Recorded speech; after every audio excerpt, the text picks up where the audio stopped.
Welcome, ladies and gentlemen. My name is StoneMountain64. This is the Fireside Gaming Podcast. It's currently May 31st, 2019. A couple changes that I've been thinking a lot through, and I think at the front of the last episode we even talked about this, but going forwards, the plan for this in the future is going to be doing every other week. So next episode is currently going to be planned for June 14th. We may throw a couple more in here and there, but I want it to be something where we can prep a lot more stuff, be ready for it, and have my content manager help prep some stuff too, so we'll have plenty to talk about, some fun stuff. Plus, I want to start bringing on some more guests, which we did a little bit of in the past, and I think we can help curate and make this overall podcast continue to expand, continue to be better. One of the cooler things, more on a personal side for me, is this week I've started going to the gym with a personal trainer. I've been wanting to do it, not do this actually forever. I didn't want to do it at all, but my wife has been doing it for a while.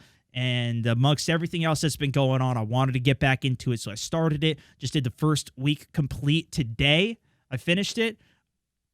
Nearly passed out in the middle of it today. It was a rough one, but hell, still was good. Getting back into it, and my energy feels really good, which, I just feel like I have more energy. I'm ready for the day, which is good. Now, next month might be a different story. I might be hating it all. That was some of the comments that I read from people when I posted on Twitter that I was doing this. They're like, oh man, you're going to be regretting that one. But we'll see how it goes. It's been pretty good so far. This week, though, we had a ton of new stuff. We just did the podcast last week, but we had to do it this week, too. There's just so much new stuff.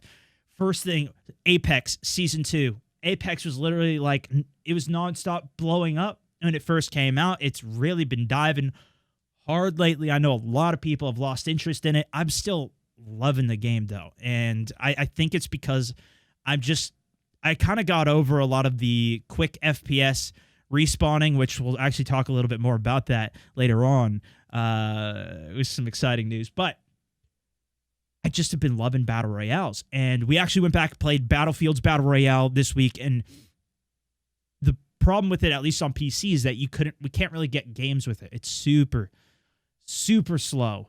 And there's obviously no reses. There's a lot of things. So in terms of the stream, it's a little bit more difficult to make some of that, really fun, I think. But Apex is nice and quick. It's good. I love it. And it's been a lot of fun. This week, though, they announced Season 2 teaser announcement. They didn't give us any real specific details. I think June 8th or something is going to be when we're going to get some more of that. And we'll try and dive in back on the podcast on that, too, when we do get some more details. As well as, of course, we'll talk about it on stream. And I'll actually have a little bit more of a video talking about this uploaded on Sunday, I believe it's going to be. So keep an eye out for that on my Facebook as well as my main YouTube channel. But we could talk about some of this, too. That was my live reaction from the stream as well. But the biggest thing is that they're actually adding a limited time mode. This is one of the things that I talked about this too, actually. I made a full top 10 things that I want to see in Season 2 change for Apex Legends. They announced they are doing a limited time mode, but the limited time mode is not quite as promising as what I was hoping it would be. It's good. I like the direction it's going. I think there's still so much left on the table here. It's just ridiculous. We were going through a million things in the stream yesterday. I was literally solo mode, imagine a Pathfinder only mode where everybody's just, even if it's a squad thing, everybody's playing Pathfinder, shooting zip lines everywhere, or a 6-man mode, right? You have 6 people on your team rather than just 3. Imagine the combinations you could do with the Gibraltar, throwing the ult down and maybe getting a full 6-man team kill. Could you imagine the dreaminess of that? It'd be incredible. Toxic gas everywhere. You're getting more combos in bunker, 2 teams trying to go, but it'd be insane. There's a ton of cool things they could do with that. The limited time mode that they're introducing, though, is actually going to kind of hit 2 birds with 1 stone, right? This is going to be a limited time mode. It's only going to be here for 2 weeks. Plus, it is going to be a more competitive type mode, which kind of hits the ranked or the competitive feel that a lot of people are really looking for with this game. That is going to be an elite queue, which is the people that are in the top 5. If you place this is how I understood it from reading it, at least. If you place in top 5, you can now queue into a separate playlist. That is the elite queue. You only get 1 queue into it, though, for that top 5 placement. So you go in, you play in that. If you place top 5 in that queue, in the Apex Elite queue, you can continue on playing there. But if you lose, you have to go back to the general population. Now, My biggest concern with this is there might not be enough incentive to actually go play that. While it'll be fun to have a little bit more of a challenge and to say, hey, I won in this queue, there has to be something on screen that's like, hey, I'm in this queue, to be obvious to people that are either watching or if you're playing. Like, there needs to be something obvious that you're playing in this elite queue. Something needs to be a little different. And they're also adding challenges to this. Now, they didn't say how these challenges are going to be implemented, but one thing they might do is, what if the queue, like, one of the challenges is to win a game in the elite queue, and you get a legendary skin for that. That would be crazy. That would be incentive to play it. But it also makes it so if all these people that are theoretically, quote-unquote, the best, who are placing top 5, and this is a bigger topic, right, that goes into Fortnite Battle Royale, any game that wants to be a competitive Battle Royale, how do you balance this? This is Apex's take of what they're doing on it. They're doing, okay, the top 5 go in there, and this isn't necessarily their full competitive mode, but just their first take that they're doing. The thing is, that's going to bring, theoretically, a lot of the better players into this queue if they're placing top 5, if they're winning these games. And now you're in a point where the general population is just a bunch of people that can't place top 5. So maybe that's going to be an easier game. Now, you're not going to always be in that top 5 queue, but maybe it takes some of those really good players out of the pool of play because they're only playing in the elite queue, and now you've got people, and maybe that's something where we just want to go in and just see if we can get a top 20. Maybe that'll be more feasible now because maybe these newer players will all be in there, but maybe that brings people out of the top 5 queue. So I don't know how it's really going to go. They're also going to be doing double XP weekend, and they have this season thing that's going to be going on prior to the next season actually launching. It's a 2-week part of this 2-week event is they're going to have skins in the store. If you have the season pass, you get a Wraith skin. If you're level 15, you get a 301 skin. Some of the stuff looks pretty cool, but I'm kind of in wait-and-see mode for it because they need to do a lot with Season 2. But the skins that they are putting there is a good indicator that they're actually taking steps to make cooler stuff into the game.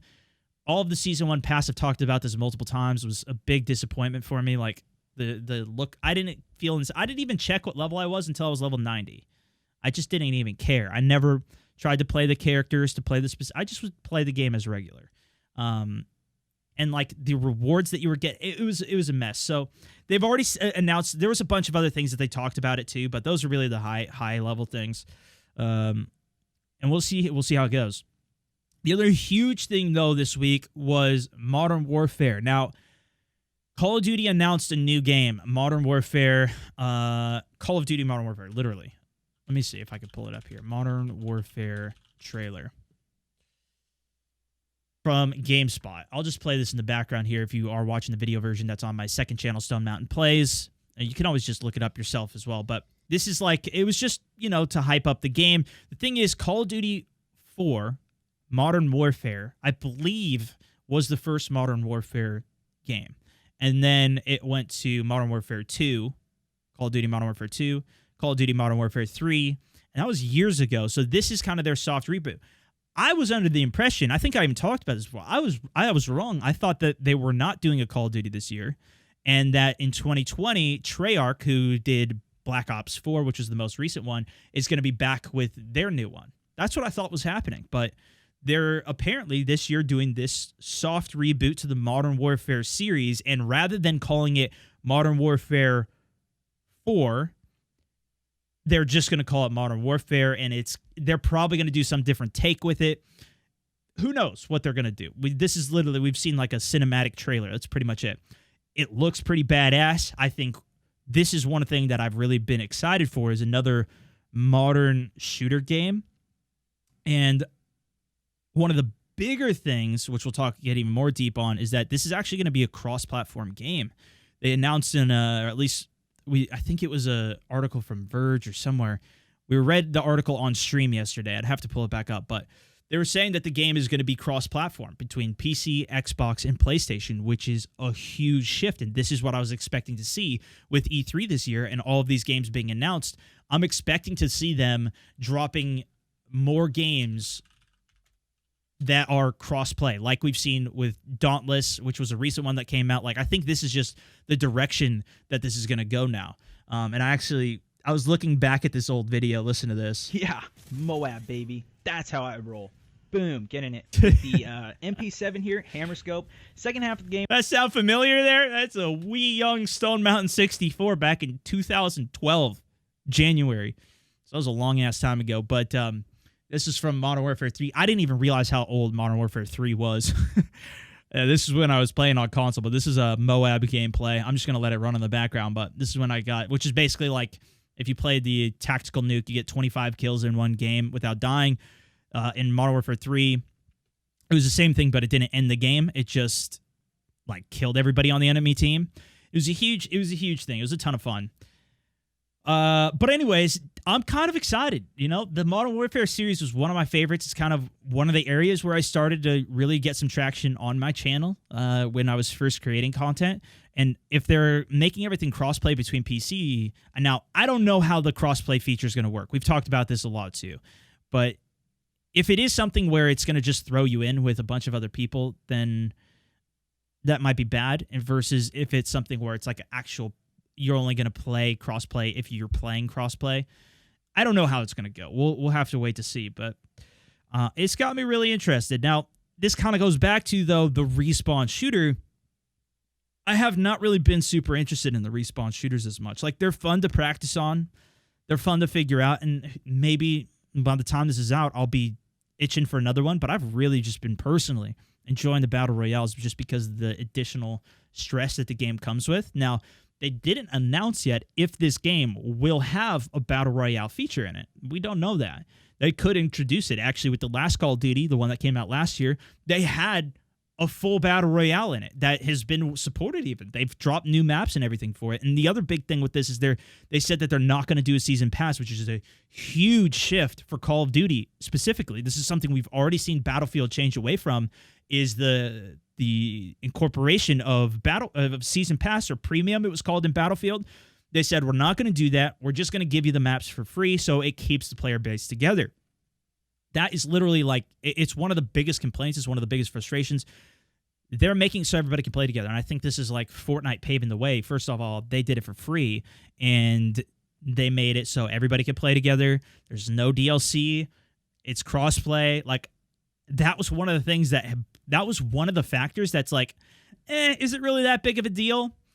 You know, I just play with my buddies on Xbox, but for the bigger scope of things, it really is. And it could be a new industry standard at this point if they're starting to do that, especially with some of the more competition with other platforms like Stadia and such coming. Like, dude, it could be really big. And I'm hoping that it is. I'm hoping that it's something that becomes more standard. It's just the competition. And what's even crazier to me, too, I was thinking about this the other day. It's kind of crazy that games are needing to decrease or become free. Decrease price or become free. Like, that's the games that are going to be like Dauntless that came out. It had to be a free game. We're not even paying them anything for the game that they're making, and that you're going to spend I spent hundreds of hours in some of these games. That's like versus a movie or something where you're spending like $15 for a 2-hour thing. Like, you get a lot of value out of games. So I don't know. At least some people do. It depends, I guess, on the game that you play and how much. But man, the competition is getting so crazy out there that literally they're having to drop prices to be free if it wants to be a really competitive game.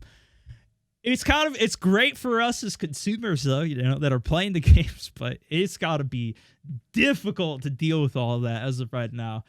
But yeah, that's kind of the biggest thing is with Call of Duty. I think this might be and we're not necessarily getting anything new from Battlefield. I mean, they did say they're going to be doing some new maps and things like that.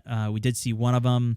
You know, they're going to be talking about Battlefield. There's a new Star Wars game. We saw the trailer. I think we saw like a little screenshot of it. Not anything of it in game or anything, but just like, you know, a lightsaber or whatever. But we'll be hearing more about that, which is a single player game from Respawn. That's probably the thing I'm most interested in from EA this EA Play E3, as well as you know, the Modern Warfare. I think E3 plus for Ubisoft is going to be, I feel like they're going to be dropping a Battle Royale game. Going back to what I was saying, like, they don't have any footprint into space.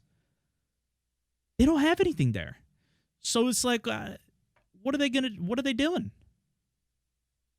Anyways, that was pretty much the big things I wanted to hit. So let's get into some questions, shall we? I'm going to go back to the chat. We also had a bunch of questions from the audience via the post prior to going out.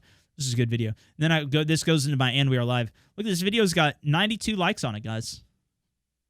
Old school days, you know? Old school days. That was good video. Oh, side note, though, before we get into that, I did get a new editing team, too, now, which has been really interesting. It's been a learning curve, but it's coming together, and it's been good. I'm trying to really step up my stream content on my main channel, as well as the top plays, as well as the YOLOs, which will be coming. We're going to have some more of those. Throwing those in, keeping it spicy, and some occasional other videos on the main channel. The second channel, we're doing more full gameplays, which have been just bonkers good lately. This is where I'm putting the podcast up. I've really been just enjoying Apex enough to where I'm kind of just doubling down on it right now, and I'm just excited. I'm just excited for the next season. I really am. Plus, with everything else that I'm hoping we hear announced at E3, if you guys see any great stuff, tweet it to me, please, and we'll do that. Plus, on my Facebook page, I'm putting kind of all of it together in a nice little tasty format on the Facebook channel. Instagram, I've got some clips going up. So I'm trying to figure out how I can best deliver all this stuff for you guys and really step everything up. Oh yeah, but speaking of YouTube too, they did. I don't think this is really that big of a deal, but we'll see. We'll see. The YouTube gaming app is completely shutting down. They're changing YouTube to youtube.com/gaming.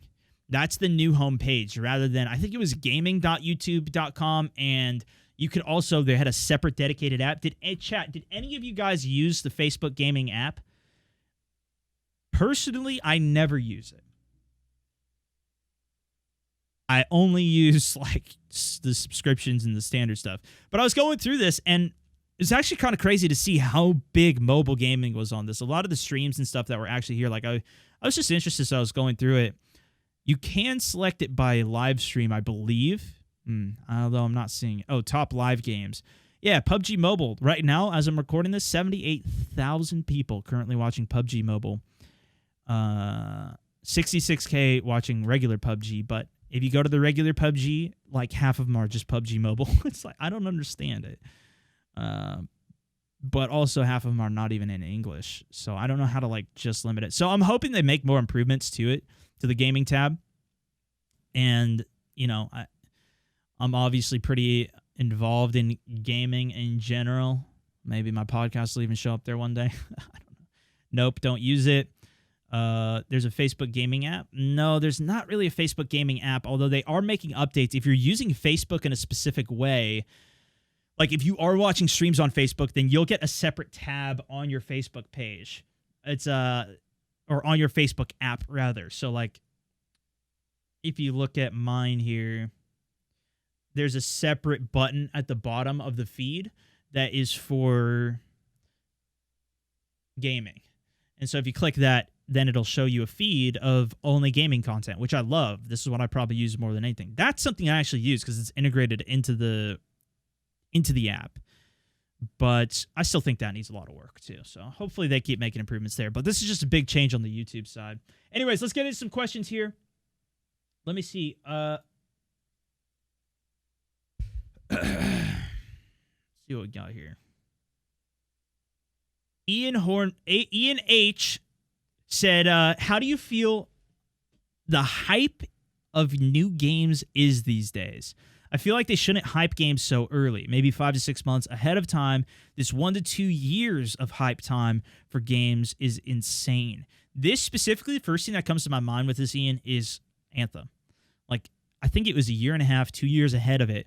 We saw, which they had been, I think they had been in development of that game for like 5 years or something. And then it was like they posted it, because I remember I read some articles about this too from people interviewing the development team and those types of things. But they showed like a teaser for it at E3. I think it was in 2016. I'm pretty sure it was E3 2016. And then, I don't know, like their development cycle was really poor. Like they just waited till the end for so many things. The development just did not come along very well. And then it's like, well, we were hyped for a long time, and then it's just like, eh. And then, obviously, the biggest contrast to something that just shocked the world early this year was Apex's launch, which is the game we've been talking about a lot, where they announced that game the day that it launched. They said, hey, it's Monday. Guess what? We've got a new game. Bam. Here it is. Go play it. Go download it. Go see if you like it or not. The thing is, I think a lot of games don't have that much power to them. Battle Royales are the biggest category right now, specifically Fortnite, right? And so you're dropping a free game, Fortnite, EA's launch into the Battle Royale space, like all of these things came together. Plus, there was so much backlash of like Anthem and some of these other games, Star Wars Battlefront 2 lately, that they didn't want to. This is what I had read from one of the lead developers or one of the lead guys on Apex. Basically was saying like, we didn't want to put out Apex and tell everybody, hey, we're creating a new game that's going to have loot boxes in it, that is going to be a battle royale, and then for 5-6 months or whatever, you tell them early, and then for 5-6 months, it's like, yeah, like it's already going to get negative press because of all the previous associations. They just wanted to go out. I think that's a pretty rare thing to be able to just do that. Now, could be wrong. We'll see. E3 is literally just around the corner. We're another week away from it, and we're going to be able to see what's coming. I think that a lot of games are going to keep in that format. This is how it's been for ages, right? They announce all their stuff at E3. They show a couple demos a few months later. They show a little bit more a little bit later after that, and then it ends up launching towards the end of the year. That's a pretty standard format, so people know what's going to be coming, what to be hyped for. I don't think it's really all that bad in general, so I'm kind of okay with it. I think it's okay. I mean, I'm kind of hyped. I like the lead up. Like for WoW Classic that's coming, I'm excited for it,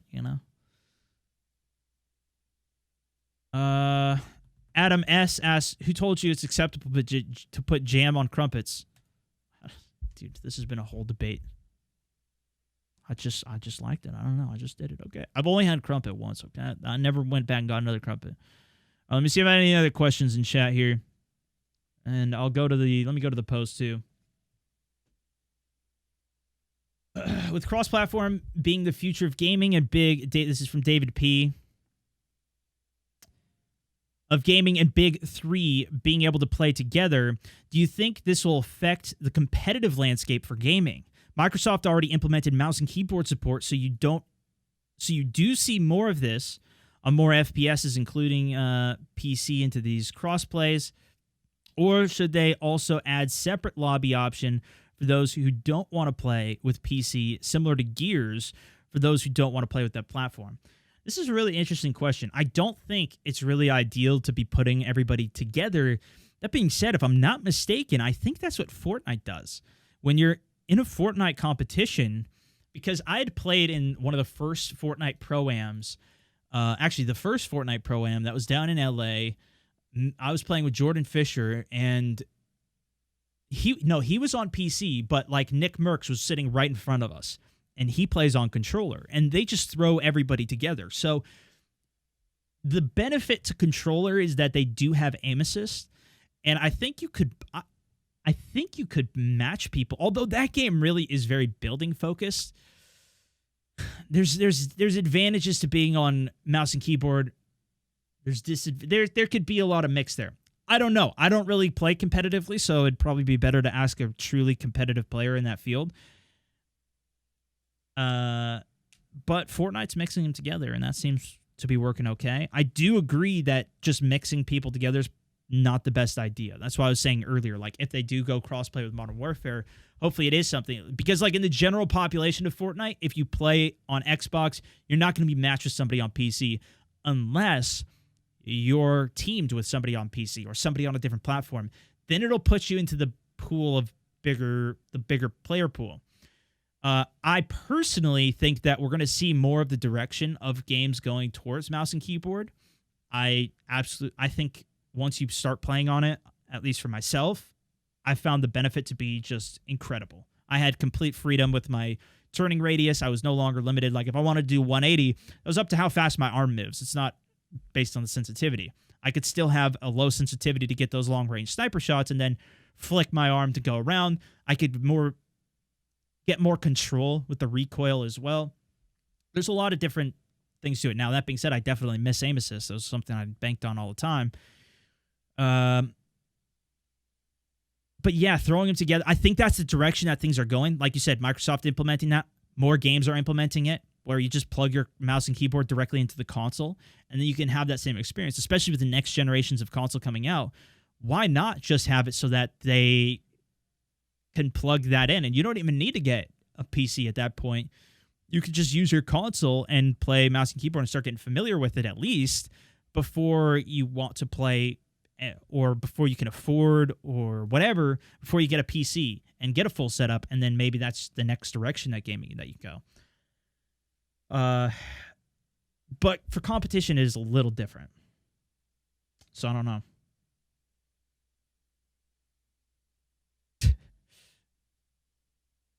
Yeah, well, the thing with the aimbot too is, I think that's actually, I don't know how difficult it is to do aimbot on console, but it seems like there's a ton of hackers and aimbot on PC. So maybe it would even be better to do that too. I would agree. If you put them in a separate player pool, that'd probably be good.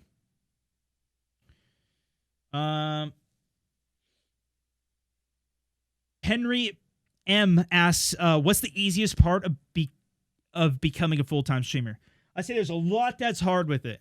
I think the easiest part is that I'm far more driven every day to want to show up and work versus what I was doing before, which, you know, I was doing that. I was doing that 7 to 5 every day, and I was enjoying it for the most part. It was good. I was making a lot of progress at my previous job, so, you know, it was good. But when I finished school, the biggest thing on my mind when I was finishing school is I'm going to finish this. I'm going to do really good so I never have to do this again, because I did not want to do that again. Like, I wanted to learn what I wanted to learn, and that's what it's like. Now I can spend time to listen to books that I want to listen to rather than like a textbook because I have to do whatever. And I got the same feeling when I was at my other job too, but still, now it's like, that's the best part, is that, and some days, like, I'm too tired to do something. I don't want to do something.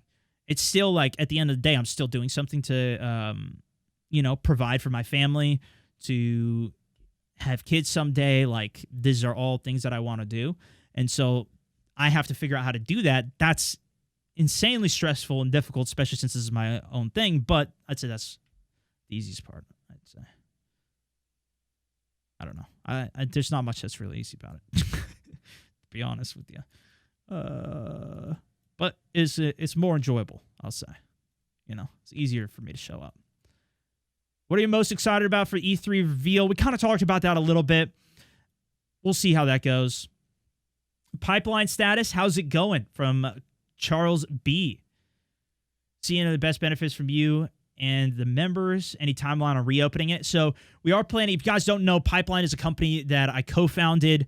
I am one of the owners of. I'm creating a lot of the content for it. I'm the head of the content on it in terms of what we're providing to help educate and kind of become a voice in the streaming space in general. It's something that I think it was designed for people that want to, you know, figure out all of this content creation, because it's such an entrepreneurial, it's such an individual thing, but there's not a lot of resources out there for it.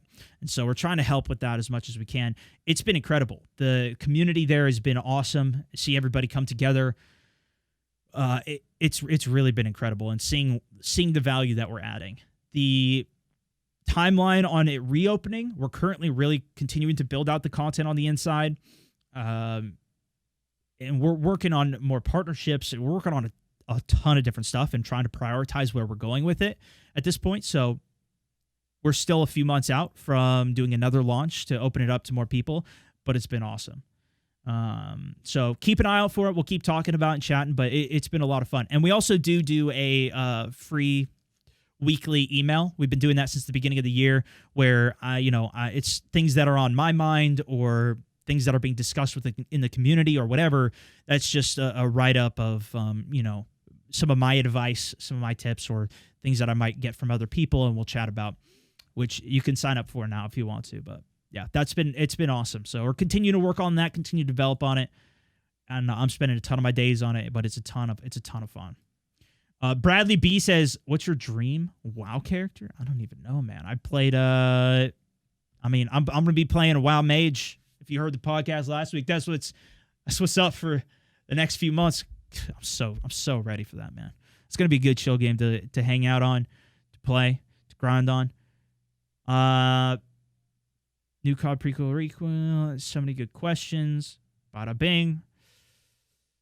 Thoughts of Sony skipping E3? What do you think that means? I mean, there's always different companies that are. Barry G asked. I don't know necessarily the specifics of it or why they might be, but there's always going to be more or less for them to do. And if you think about it, like if it's a $5 million production for them to do all of that, maybe they're going in the direction of just trying to wait and do a separate conference later if they're not ready for it in terms of whatever they want to post. Like, why give yourself an arbitrary thing like that, especially if it's Sony? I don't think it's that big of a deal, personally. Cross-platform play, Brandon V, we talked about that quite a bit already. Richard W asks, any more Red Dead Online play now that it's out of beta? I did see it's out of beta. I have not gone back to play it. The thing for me is I just gone more and more away from console gaming to the point where, like, I've just not, it's not even plugged in at this point. So I'd have to do that. And it's just, I'd rather get into doing more virtual reality. That's kind of more the space. And right now I don't have a lot of room in this studio. As you can see, it's pretty precisely positioned everything. If you're seeing this on my, if you're watching the video version of this, it's pretty precise here. I don't have a lot of space to work with, especially if I bring the green screen down, then I really only have a few feet of space left here. It actually is something that longer term I am planning to try and get a bigger space. So that way I can be more freely, have a bigger space to work with. And that's on the list of things for sure. Reading through a bit more here. Do you think, Yannick H asked, do you think we need more competitive games? In my opinion, there's not really that much. I love the competitive games, but there's not really that much new. I think the hard thing right now is that with esports in general, it's in a state currently where it's so divided in terms of like how many games there are. If there's basketball, football, soccer, there's only really a few big games that have been around for ages in terms of more standard sports, even chess or whatever it might be. Whereas with gaming, it's like every year there's a new Call of Duty. Call of Duty wants to be competitive, but every single year there's a new Call of Duty. So, I mean, like, how consistent can you be on that? And it's literally like a different rule set. You've got to explain everything again to the audience. It's hard to keep that going. So at this point, it's really much more of a marketing thing than it is a thing that everybody's super interested in. I think there is interest in it, but like, for example, Fortnite is the best example. They put $100 million of their own money into the prize pool alone for Fortnite. That's not, typically this comes from sponsors, advertising, teams, like other ways versus them putting up the money themselves. There's no like basketball. I mean, they have an organization like the NBA. They do stuff as well. But you know what I mean? Like, it's a bigger...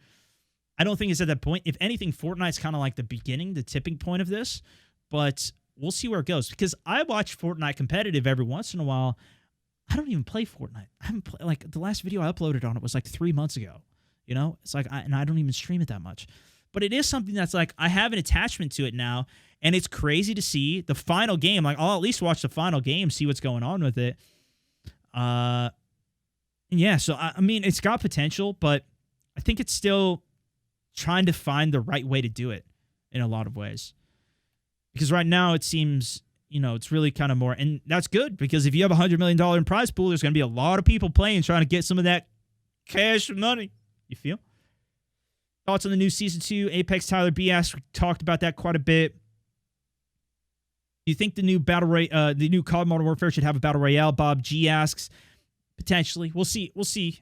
I think it would be great personally, but they also have zombies to worry about. The thing with that game is it's so big now. They have so many different, like they've got a campaign audience that loves the campaigns. The last Call of Duty didn't even have a campaign. This one will. The last one didn't have, the last one had a Battle Royale. So there's like 4 different markets now within one game that they're trying to please. So I don't know how they're going to do it. I don't know what they're going to do. All right. A few more questions here and then that's it. Haven't watched. Gary H says haven't played Fortnite in a few months either. Always find myself watching it once or twice though. Yeah, it's one of those games, man. I mean, there's so many people that have a connection to it. That's similar why I think it's going to be really interesting for World of Warcraft because so many people have a connection to it, but they didn't like the direction that the game went or whatever it was. Just fell off with it, and now it's going to be coming back. Like, I think there's going to be a lot of interest in it. That's why I'm excited to play it. Do some content on that. You can watch out for that coming. Let me see if there's any more questions here on the main post.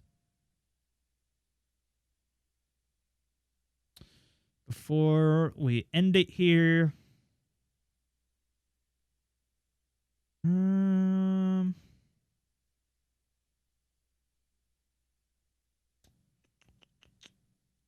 Platform talked about that. As a streamer, Keon C asks, as a streamer, video games and gaming has become your job essentially, which is awesome. What was some of your fave COs? What was some of our fave COs, other hobbies and interests outside of gaming? Listen, man, when you're trying to do something like this, you don't have a lot of time. I was straight up. My hobby was this. Like, that was it. I basically just do that. I lost, I'm not super up to date with a lot of my friends, a lot of family and those types of things. I've gotten better at that now that this is now my full-time thing, but I do a couple, like I try and get out one day and do something. That's with my wife. Like we went to the coast for my birthday. We sometimes go to a couple new places in Portland or go, like we went to the Bonneville Dam, which is just over here. It's like an hour away a weekend ago. Try and do a couple things here and there, just explore a little bit. But I like to do some stuff, but for the most part, it's pretty all encompassing. So right now I'm doing, right now my hobby, it's not even a hobby, but the other thing I'm doing is with Pipeline. So for the most part, it's just kind of family stuff, just hanging out and with the wife and whatnot.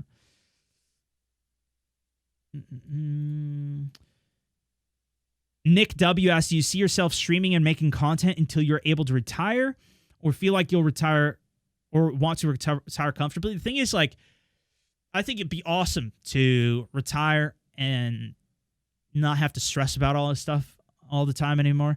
But even if I were to, like, let's say like 10 years from now, want to retire, because that's the thing, like with this type of job, it's just like anything with entertainment. You don't know what's going to happen in the future. You don't know if you're going to get another deal. You don't know what's going to happen, if people are going to keep watching or whatever. So it's like, you've got to figure all of that out now and make sure that you're set for the future. But even if this was something that just like it dies out in 5-10 years, like I'm having so much fun with it that this is probably what I'd be doing. I'm just too much into gaming. That's one of the reasons that I'm even doing this in the first place. It's like all this stuff, I have too much to talk about. I have too much that I'm excited about. Like there's so much stuff that I'm too passionate about it to not do something like this. 10 years from now, I have no idea where I'm going to be though. So we'll see. We'll see. But I'm going to keep pushing in this direction, continuing to push Pipeline, trying to grow that and make that as best as we can for as many people. And, amongst a few other things that might be coming. We'll see. Maybe some more merch brands and stuff. We'll see. Lifting weights is a hobby. Yeah, I feel like that's, I don't know. I'm trying to shift that into... Yeah, I mean, I guess that's kind of a thing. That's true. I spend a few hours a week doing that. Get the guitar off the wall and start playing that. Yeah, I haven't played that in so long. I've got a couple chords down. I've got a couple basics, some intros to songs that I remember still, but I haven't done it in a while.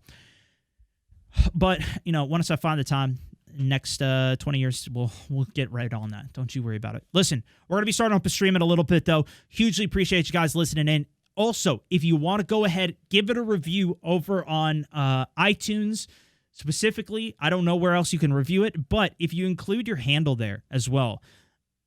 I've been reading some great ones that I want to share. I don't know if people want me to reshare them or not, though. But if you're down to do that, I'd be happy to share a couple of those out. You guys have been incredible supporting the podcast and everything. Again, this is going to be something we're going to start doing every other week going forward. So that way we can keep it a little bit more paced. We can keep the content flowing, maybe more scheduled, bring on some guests. And if you guys have any ideas for guests as well, I think that'd be a ton of fun. Just to talk about gaming, what's going on with the stuff that we're playing, hanging out, and enjoying, especially with E3 and all that stuff. It would be awesome. Hugely appreciate you guys listening. Check out all my stuff if you want to. Otherwise, we'll be back with another podcast, so make sure you're subscribed. That's for this one. StoneMountain 64, over and out.